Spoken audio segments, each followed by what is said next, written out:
What is up, everybody? Skratch coming up with another Raid Shadow Legends video. Today, we're gonna have a look at the fusion plan. The fusion is finally here, guys. We're gonna quickly double check the champion to see if it's actually worth it for you guys to go for the champion or not. We're gonna have a look to see how is my champion training tournament going on, and I'm gonna share with you some news regarding the upcoming events in Raid, guys. But first, let's have a quick look at the fusion champion. We're gonna go all the way to the Dwarves faction now. I gotta say it, I'm surprised that we don't have any other champions in the game added with the fusion, right? Now, he looks pretty awesome as a champion. Design-wise, looks pretty badass, except the nipple chain, which is pretty weird for a fusion champion here. But yeah, whatever. Everyone with his own cup of tea. Basically, guys, on the A1, he has a pretty decent chance to steal a random buff. The A2 is what makes this champion great, okay? 100% chance to land decreased accuracy and decreased resistance for 2 turns on a 3-turn cooldown AoE. This is very powerful for Doom Tower bosses, very powerful for Hydra clan boss, just as an idea. Not really a necessity for dungeons, but for the Doom Tower, for harder content is pretty important. The A3 attacks all enemies, 100% chance to land provoke for 1 turn. Amazing for waves, good for dungeons, good for faction wars. Overall, is definitely not a bad champion. He's a defense-based too, tanky champion, places a counter-attack on himself as well, and at the start of this champion's turn, transfers 1 random buff from a random enemy to a random ally. Basically, steals another buff, and this champion's accuracy is increased by 5 for each buff on each ally. So, if you're gonna go in a team where your team actually buffs quite a bit, it's gonna be much easier for you to have a pretty decent amount of accuracy on the champion. I would personally suggest you go and take the fusion. Do the fusion, is an awesome champion. You're not gonna regret it later on. You will be using the champion. It depends where exactly you are in the game. If you're at my level, your account is stacked, you beat every content, you don't have to worry about anything. Probably it shouldn't be your priority because you're not really gonna need this champion that bad. Even though the A2 is very unique, don't get me wrong. Maybe down the line we're gonna find some use for him in Arena. You never know. Let's have a quick look at the fusion plan. So, it's actually posted on their forum. You can find the link to this in their Discord, on the Raid Shadow Legends Discord. I'll link it in the pinned comments as well if you want to have a look at this. It's easier to keep the calendar. We are getting in total 155 fragments. 60 of them come from events, 40 from the tournament leaderboards, 55 from tournaments. That means that you gotta open shards. If you don't have shards for the events, forget about it. If you don't have shards to open today, you need around 7 sacreds to collect 20 fragments. And I'm not sure how many we're gonna need next week when we actually have the champion chase tournament, which has again 20 fragments. So you gotta have enough shards to get this done, to make sure you're doing this fusion without a problem. Now, next week, we have the 2x sacreds next weekend, okay? In the meantime, we have the CVC. Maybe we have a guaranteed event on sacred shards, a guaranteed champion or something, who knows? Just keep in mind that you gotta be prepared. Now, thankfully, we had enough time to prepare, right? We didn't have a fusion in over a month. So, if you really prepared yourself for a fusion, you shouldn't have any problems. It's nothing different from any past fusions. It's not harder or anything like that. But these are kind of like the events.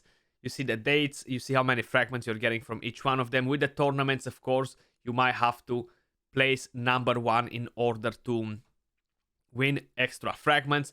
If you don't have the shards, unfortunately, it's kind of like a paywall behind it. If you saved your shards, you should be more than fine. Now, in terms of the champion training tournament, day 5, people are still fighting for survival, okay? Fighting for dominance. I gotta admit, I haven't done much in my bracket today. I haven't done much yesterday, except that my account right now is flawless, crystal clear. I kind of made like a massive spring cleaning, let's call it like that. I have so much space and everything is just so organized. I'm a bit of an OCD type of person. I'm gonna show you that at the end. But if we have a quick look at the tournament bracket, I know people, content creators, that they have massive battles in their brackets. There are brackets with 5 to 6 people all fighting for the first place. Hell Hades is fighting for survival. Chosen fighting for survival. Cold Brew Gaming actually has the easiest bracket out of all of us. It's easier to talk about content creators because we talk with each other, we see their videos. Unfortunately, we cannot talk with everybody else in the game. So do let me know in the comments down below, how is your bracket going? Are you fighting?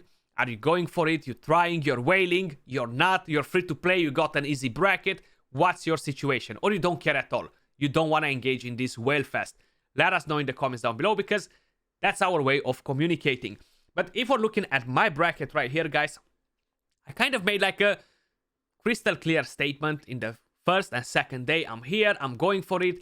So I put a big gap to make sure they're kind of like deciding if it's worth it for them to waste resources, maybe even to out-whale me, who knows, or it's not. Now, it doesn't mean that none of these guys won't be pushing later on. The thing is, I'm prepared. I barely made any 6-star champions. I have them ready to level up and stuff, so I won't be getting sniped no matter what. Only if, I don't know, all the internet goes down in the United Kingdom. That's probably kind of like the only thing that can happen. But if we have a quick look at the global leaderboard, that's where the insanity starts, guys, okay? So when we had the Sir Nicholas tournament, was around 230k for the global number 1. And was the same, a 1 week champion training tournament, or maybe 5 days, but I'm pretty sure it was a 1 week long as well. This time around, I was expecting it to see it over 300,000. But man, there's so many people over 200,000, which is pretty crazy. Look how many people are near 200,000. And by the end of it, imagine that probably the lowest points you're gonna see at the bottom right here, they're gonna be around 180,000. That's how intense it's going to get. Now, Smiley, for example, because I just see him here, he got out-whaled, so he cannot actually compete anymore because he doesn't want to spend more money. He already spent enough. I actually talked with him. Unfortunate, a bigger whale kind of took over his bracket.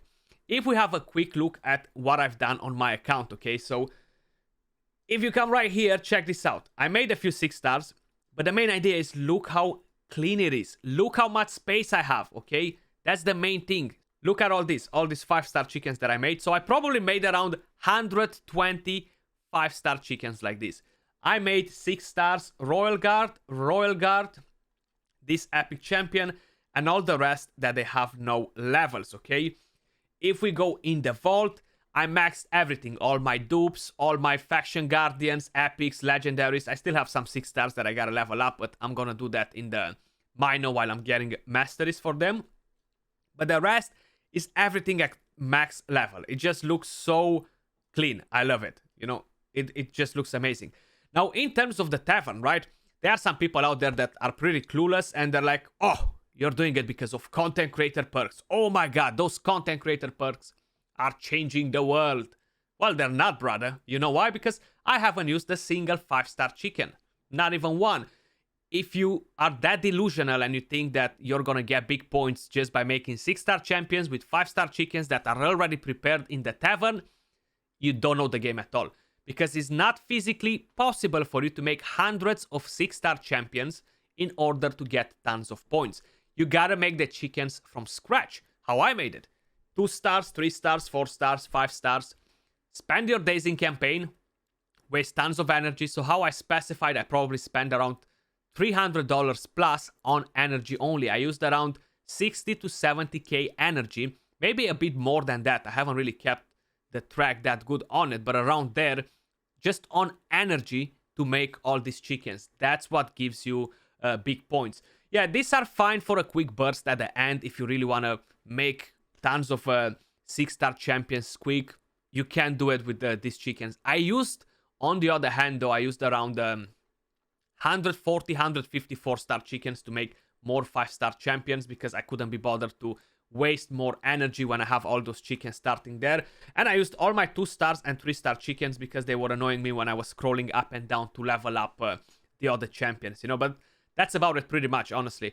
It's not that important to have 5-star chickens. Trust me when I'm telling you that. I'm telling you from experience. This is not my first rodeo right here.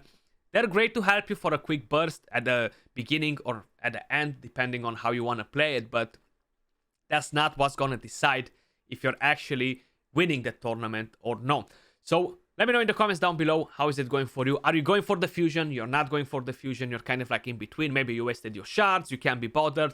But that was all for this video. Much love. Appreciate all of you guys watching. And I'll catch you all later on Twitch TV, guys. We'll be streaming, doing some shard pulls. I'm hoping to get 2 more husks for my Hydra team. But much love. Appreciate all of you guys watching. And I'll catch you all in the next one.